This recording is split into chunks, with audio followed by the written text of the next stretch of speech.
જ્યારે ડાયટ કરીએ છીએ ને ત્યારે ક્યારેક ચટપટું અને તીખું ખાવાનું મન થાય ત્યારે બનાવી શકાય તેવું આજે આપણે પનીરનું સલાડ બનાવીશું। હાલો ફ્રેન્ડ, સ્વાગત છે તમારું મારા કિચનમાં। આજે આપણે ડાયટ ફૂડ બનાવીશું, એકદમ ઇઝી અને ઘરની વસ્તુઓમાંથી। આ ડાયટ ફૂડ એકદમ હાઈ પ્રોટીન છે। તમે એક બાઉલ ખાઈ લેશો તો આખો દિવસ ભૂખ નહીં લાગે અને સ્વાદમાં તો તમે પનીર બાર્બેક્યુ ખાતા હશો તેવું લાગશે। એકદમ ટેસ્ટી અને હાઈ પ્રોટીન, વિટામિન અને મિનરલ્સથી ભરપૂર તેવું સલાડ આપણે બનાવીશું। તેના માટે મેં અહીં 100 ગ્રામ જેટલું પનીર લઈ લીધું છે। પનીરને આવી રીતે માપસરના મીડિયમ સાઇઝના આપણે ટુકડા કરી લેવાના છે। પહેલાં જો તમે ડાયટ કરતા હો તો તમે આ પનીર લો ફેટ જે આવે છે તે લેવાનું।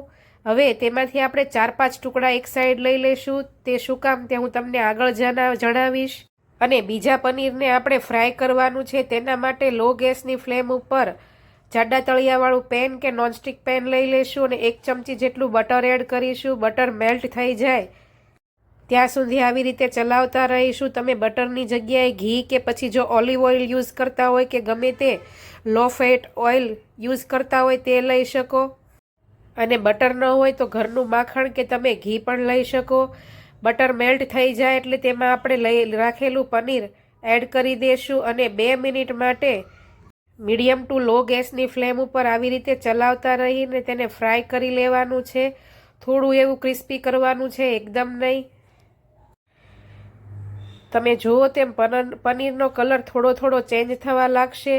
2 થી 2.5 મિનિટ પછી થોડું એવું પનીર ફ્રાય થઈ જાય એટલે તેમાં આપણે થોડા મસાલા એડ કરીશું તેને મેરિનેટ કરવા માટે।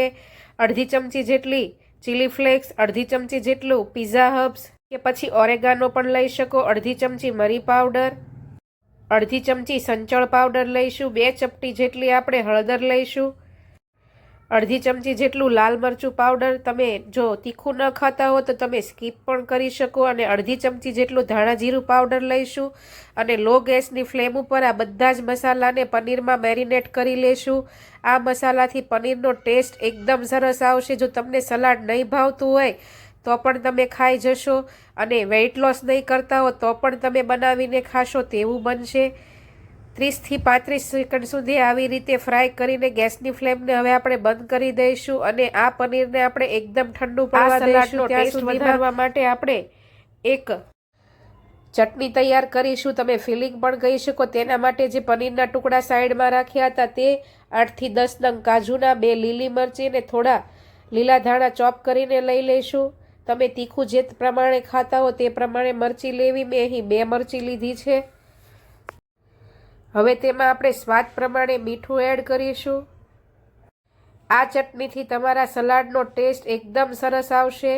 તેમાં મેં અહીં 1 ચમચી જેટલું ઓલિવ ઓઇલ એડ કર્યું છે। તમે જો ન હોય તો સ્કીપ પણ કરી શકો કે પછી બટર પણ એડ કરી શકો। અડધી ચમચી જેટલું આખું જીરું એડ કર્યું છે। જીરાથી આ ચટણીનો ટેસ્ટ એકદમ પનીર બાર્બેક્યુમાં આવે છે તેવો આવશે।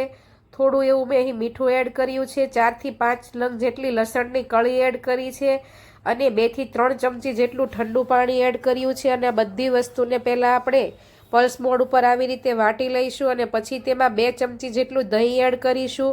જો દહીં ન હોય તો તમે અડધા લીંબુનો રસ પણ એડ કરી શકો અને હવે તેને એકદમ સ્મૂથ એવી આપણે ચટણી બનાવી લઈશું। તમે જુઓ તેમ એકદમ સરસ એવી પેસ્ટ બનીને તૈયાર થઈ ગઈ છે। હવે આપણે સલાડ બનાવવાનું ચાલુ કરીશું। એક મોટું બાઉલ લઈ લઈશું અને મનગમતા બધા જ વેજીટેબલ મેં અહીં કટ કરીને લીધા છે। કોબી, ડુંગળી, કેપ્સિકમ, કાચી કેરી, ટમેટા અને ડાયટમાં વપરાય છે તે ખીરા કાકડી। મેં અહીં બ્રોકલી કે પછી કોઈ પણ કલરની લેટસ પણ લઈ શકો। મેં અહીં એકદમ ઝીણા ચોપ કર્યા છે। તમારે થોડા એવા વરાળથી બાફીને સોફ્ટ કરીને લેવા હોય તો પણ લઈ શકો અને એમનેમ પણ સારા લાગશે। ઉપરથી આપણે જે પનીર તૈયાર કર્યું છે તે એડ કરીશું અને ઉપરથી તમારા ટેસ્ટ પ્રમાણે જે આપણે ચટણી બનાવીને રાખી હતી તે એડ કરીશું। આ ચટણીથી તમારું સલાડ એકદમ ક્રીમી બનશે અને ટેસ્ટ તો અસલ તમે ખાતા રહી જશો તેવો બનશે। એક બાઉલ તમે આખા દિવસમાં ખાઈ લેશો તો ખાવાની જરૂર પણ નહીં બને, એટલું હેલ્ધી અને હાઈ પ્રોટીન છે। મારી રેસીપી ગમી હોય તો ચેનલને સબસ્ક્રાઈબ કરવું ભૂલતા નહીં। ચેનલ ઉપર નવા હો તો બેલ આઇકન જરૂરથી દબાવજો જેથી મારી આવી નવી નવી રેસીપીના નોટિફિકેશન મળતા રહે। બધી વસ્તુને બરાબર મિક્સ કરીશું અને આ સલાડ એકદમ ફ્રેશ એવું સર્વ કરીશું. તો ચાલો કાલે ફરી મળીશું.